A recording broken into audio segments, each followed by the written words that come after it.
after Richard Nixon got elected, so that the war was already stabilized at a certain level, a guy named Peter Dale Scott told Allen Ginsberg, the CIA is involved in importing heroin from Vietnam to the United States to fund a secret army in Laos that isn't supposed to be there. And I had the distinction of being the guy who asked George McGovern on national television at his headquarters at an anti-war protest, is this true? And he says, yes, I was the only member of the Senate to make a speech charging that the South Vietnamese regime that we are supporting is conniving in poisoning the American people. Well, naturally, I was blamed for George McGovern losing the election from that. Eagleton had nothing to do with it.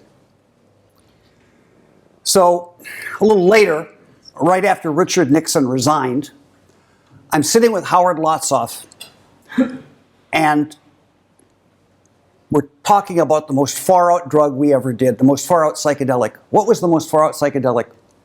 And I said it had to be ALD-52. That was Nicky Sand's creation in the Orange Sunshine. And Howard said, no, it's Ibogaine, because I took Ibogaine and it got me off of heroin overnight. My regret is that we didn't do anything about it for 6 years, because we probably could have got it introduced under Jimmy Carter, and we wouldn't be 40 years later trying to get it introduced. But on December 12th, 1980, Howard and Norma and I sat on the second floor of 9 Bleecker Street and resumed the Ibogaine project. And it was a small group in the 80s. I supported it. I sold a lot of hash to pay for those Ibogaine patents. Okay? So what ended up happening was, along about the end of the decade, because it took a decade, we went to the National Institute on Drug Abuse and got them to begin a NIDA program. Now, we didn't challenge opiates because they're saying methadone came from God, right? It's perfect.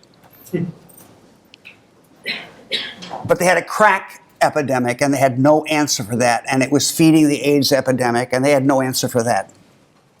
So they spent $5.5 million studying Ibogaine before they abandoned it in favor of Suboxone, which doesn't even work for stimulants. It's only for opiates. So it made no sense. But to this day, NIDA really discourages other countries from looking at this drug. And I can report now that we've just opened our first clinic in Iran. And I talked to Roger Stone recently. I don't know if you know who he is, but he's being investigated for the Hillary hack. And I tried to get Dr. Ken Alper and Dr. Jeff Camlett in front of the heroin commission that Chris Christie has. And I told Roger Stone, Iran and Russia have the cure for heroin, which was invented here. If you're all right with our sworn enemy, Iran, having it and America doesn't, that's fine. But I'm going to tell people. So I'm here today to tell you that Roger Stone said he's not interested. Anyway, I can now go ahead with the PowerPoint. So you would think that they would be really into finding medications that would help people quit drugs. There's a big business in medications to help people quit cigarettes. And you have Chantix.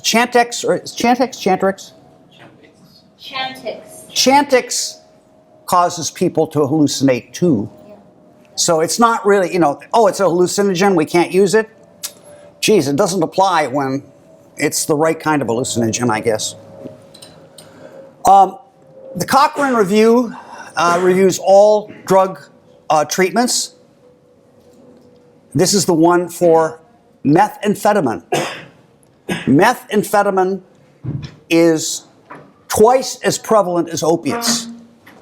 The president of the Philippines has had 9,000 people summarily executed to discourage methamphetamine. This is a treatable medical disorder, but we're not allowed to present the fact that there's an alternative to shooting people. And there's nothing in the Cochrane review that works for methamphetamine.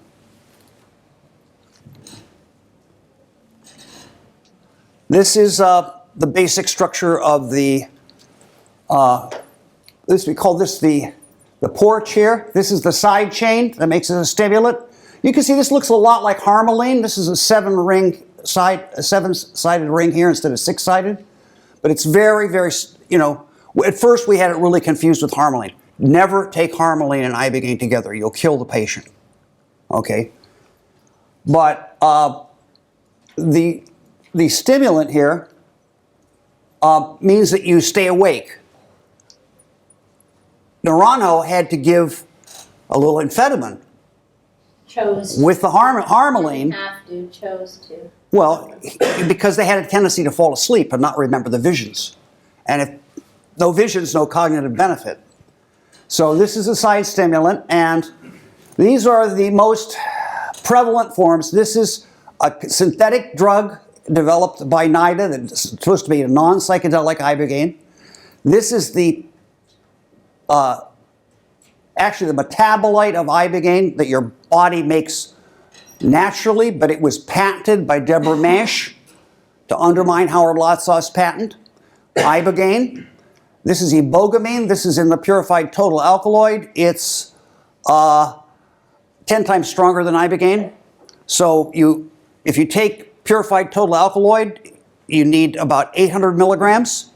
If you take Ibogaine, you need about 1,400. And it's a lot rougher and tougher on the patient. So is something to be said for purified total alkaloid. They don't puke as much. Now, here's the part of the thing that, this is where the rubber meets the road. This is the ventral tegmental axon, and it goes into the nucleus accumbens here. This is like a spark gap. And right behind it is the part that runs the eyes, the substantia nigra, because the eyes have to track everything the body does. And basically, anytime you involve dopamine, you've aroused the system and stuff, it makes the person very jumpy. Dopamine exists for basic survival matter. Food, sex, water. But you can also acquire new conditioning where I like to give the example, if you see some dollar bill, some pound notes blowing down the street, you're going to grab them. You're not even going to think. Now money, you can't eat, you can't drink, and you can't fuck. But money will get you all those things. So you can substitute, you can substitute other things for the basic stuff and acquire it's like an instinctual arousal, and the fly comes by the frog, the tongue of the frog comes out so fast to zap the fly, you can't even see it, but the fly is gone, right? That's dopamine. Dopamine is not pleasure, dopamine is arousal. Now, this is an experiment that shows this, actually. They had a mouse or a rat, and they squirted juice on the tongue of the rat right here. And immediately there's a spike of dopamine, right? Okay, they did a Pavlovian type experiment where they had a stimulus that came before the reward. So the reward, the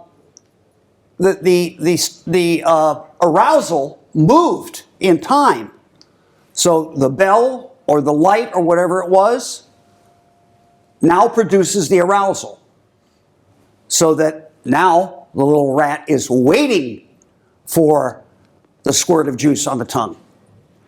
There's a second slide I'm not going to show where they paired the bell with a whistle. So the whistle showed the light is about to come, and lo and behold, the dopamine spike moved again. So it's not reward. We were originally told dopamine is the pleasure switch. It's not. But try to have sex without being aroused. No fun.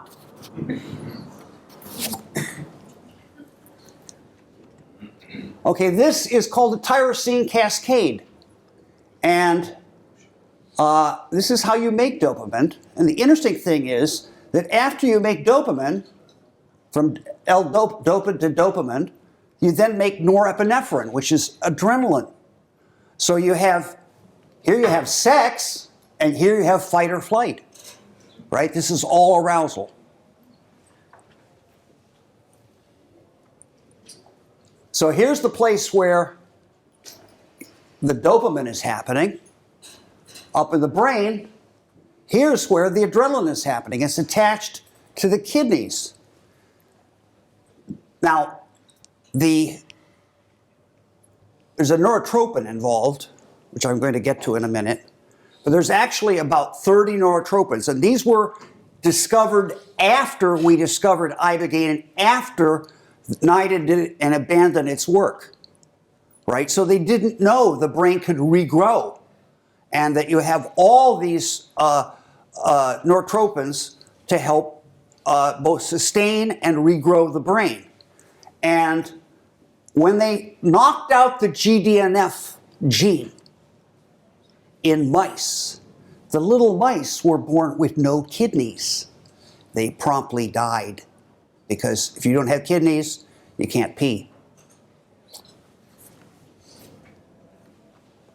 Now, this is a really good slide because it shows how sex really works. See, here's a rat, male rat having sex, and he kind of sticks it in over here. And he goes along, and it feels pretty good. And then it feels better, so the level of arousal goes up, and you get real excited. And, you know, it has some more good fun in here. And then the orgasm comes, right?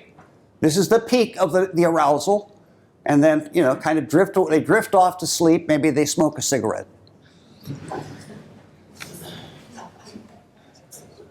But what happens when we give stimulants? What happens when we give something where there is no intrinsic reward? It's just arousal, okay? What happens is we can either block reuptake over here with cocaine and Ritalin, or we can just release like crazy over here with methamphetamine. But the effect is you flood this stuff with dopamine. What happens when you super arouse a cell? You blind the cell. Think about walking out into a really bright day from a dark room. At first you can hardly see, your eyes water, but after a few minutes your eyes get used to it. If you turn around and go back into the room, you can trip over the table because you can't see. And that's what happens to the dopamine receptors. If you do it enough, the little receptors will actually be sucked back into the cell and you won't have them, okay? Oops. And this shows what happens when we give a mouse just 100 milligrams of methamphetamine. And you see how there's more cell bodies up here than there is down here, and there's more denser traceries of dendrites than there is here. And clearly, the result is less carrying capacity of neural impulses. This is what everybody is upset about with Ibogaine. Somebody somewhere is laying on a couch, having a waking dream. See, he's got the blocking his eyes so it's dark. And this consciousness is not sanctioned by the state. But this is a very interesting slide here. These are the stages of sleep. And down here, you don't even remember this stuff. But you see that REM sleep, which is the part where you dream, and being awake are the closest of anything on here. This means there's actually transfer of information from the REM state to the waking state. You wake up and you remember your dream, right? You wouldn't be able to remember your dream at all if they were too different. Now,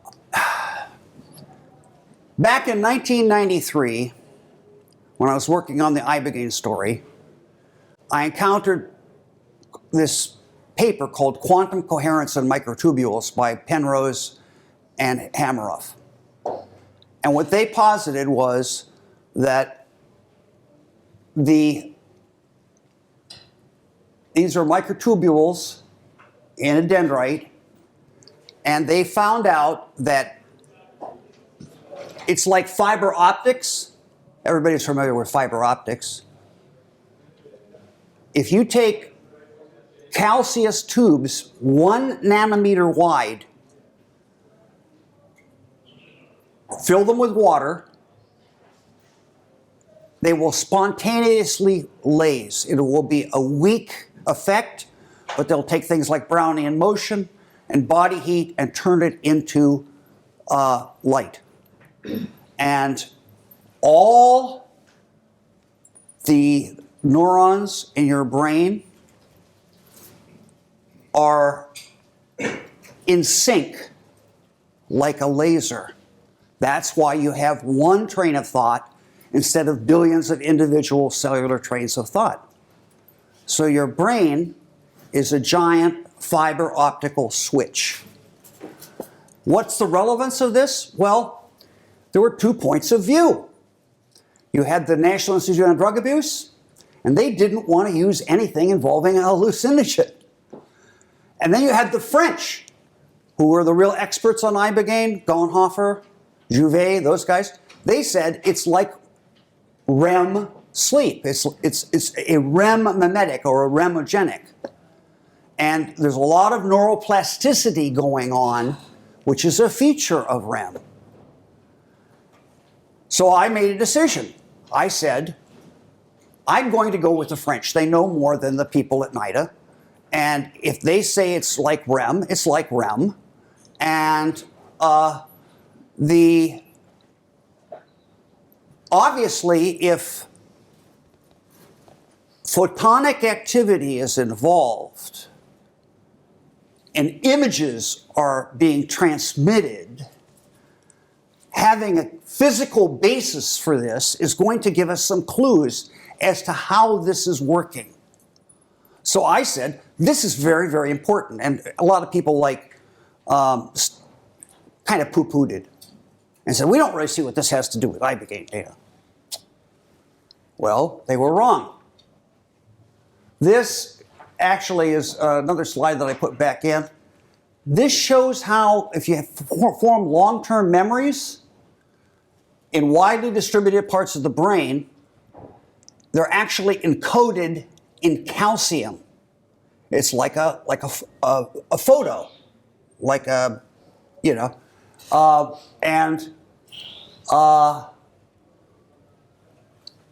I died. I was in prison. I was in jail being transferred to prison, and I fell over dead. And I was dead too long, so they had to put me on induced coma. I was dead for 3.5 minutes from a heart attack. And I woke up 6 days later, and I had no memory whatsoever of my death. I had no NDE because I can't remember. The body chemistry didn't form long-term memories. It couldn't. The calcium doesn't work at 86 degrees. But this is an important slide, and this is actually like the year that NIDA actually formally abandoned the project, or maybe a year later. A woman printed this. This is Nancy Wolfe, neural base, see, what's it called? Well, screw it, I can't remember. But this is ordinary memory. And see, when we have memory, sometimes we make mistakes. We decide the wrong person wronged us. We decide person A stole the money, right? It was actually person B. Then later we find out that person B stole the money, and we go back and look at all the different things that happened and reinterpret them. So we have to be able to have a mechanism to get rid of the bad code. And so this breaks down,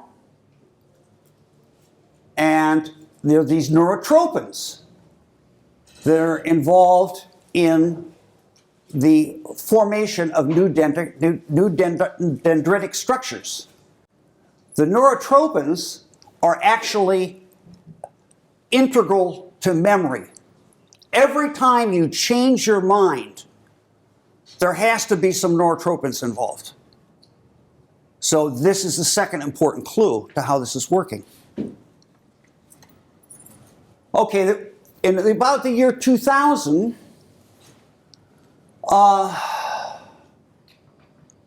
we had a pretty good idea of the agonist and antagonist properties of Ibogaine.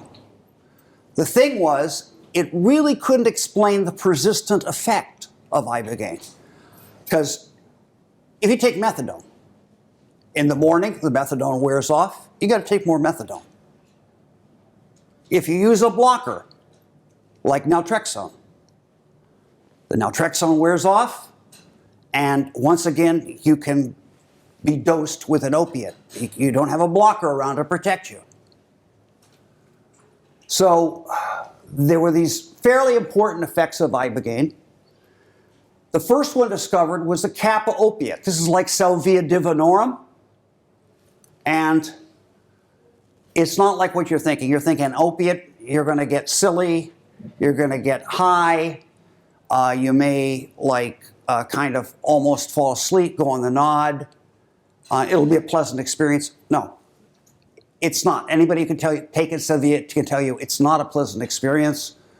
You get acute dysphoria and chronic upregulation of the kappa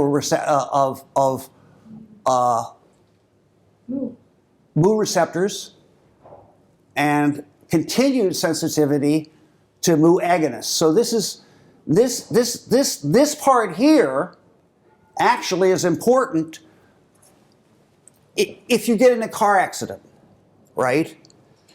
And you get hurt really bad.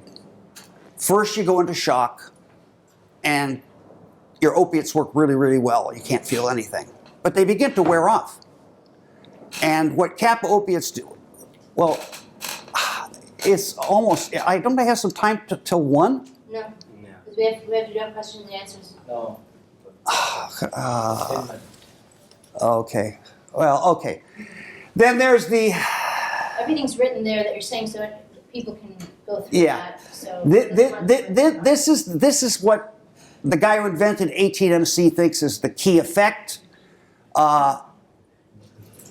It's the alpha-3 beta-4 nicotinic acetylcholine receptor. And this is the 5-HT2A. This is the serotonin from the long-acting metabolite. It turned out that the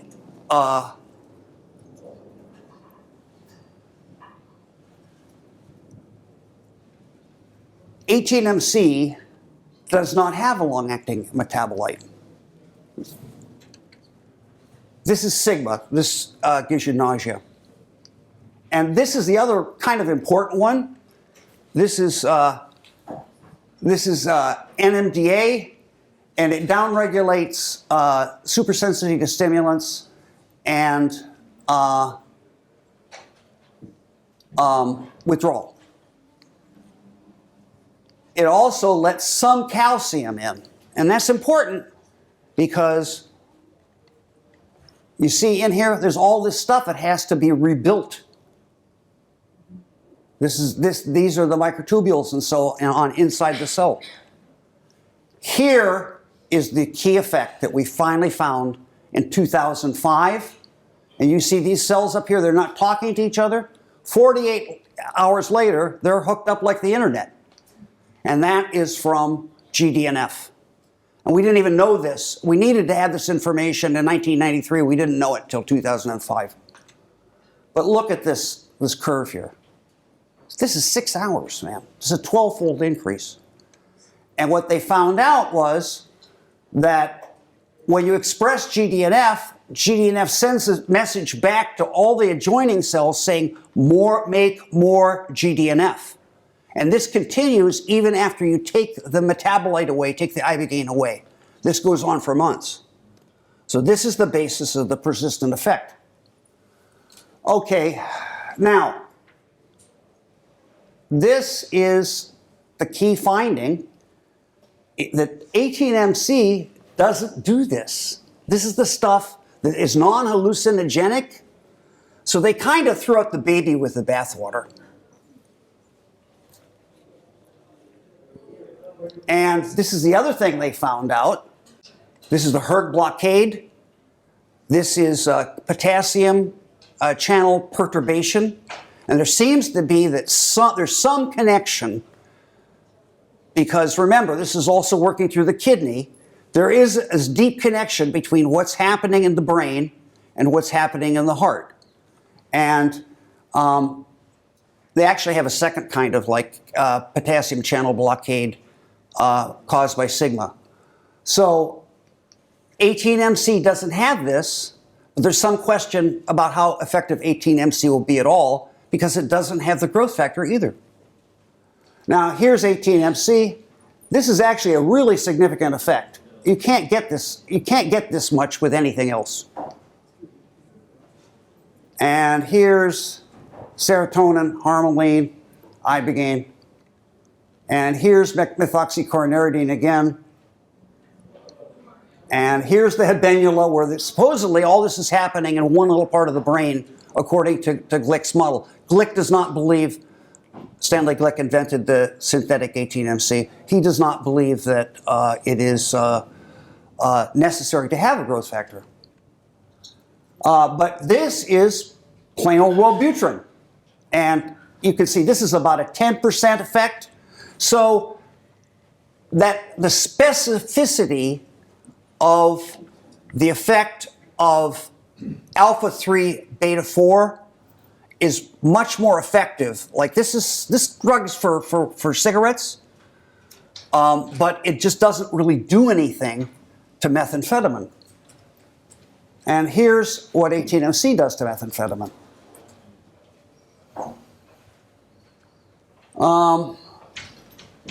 Basically, this shows how you split up. This is like taking a picture. And this perturbs the wave action inside the microtubules so that it's split up into individual slides like a film. And that, in turn, triggers cascades of maybe 75 other neurotransmitters. But you see, this is just a protozoa, no central nervous system. The protozoa can go around a barrier, right? Almost done. The protozoa can go around a barrier without having a central nervous system. Your dendrites and your cells can do that and grow and model the other parts of the brain around them and figure out where to go to connect to the cell next to them. This is the latest stuff. Next to last slide. Basically, when they took this one little part of this one little link, they got this super powerful effect. Only problem was it was too toxic to go into humans. So this is how they do it to like get the effect there. And here is the last slide, is some people in Uruguay. And that's the most toxic one. But you see some of these, this, and this, have the effect without being too toxic. So the future of Ibogaine is going to be in tinkering around and coming up with semi-synthetic versions of it, where they can find a form of Ibogaine that expresses the growth factor that doesn't kill people. And that's the end of my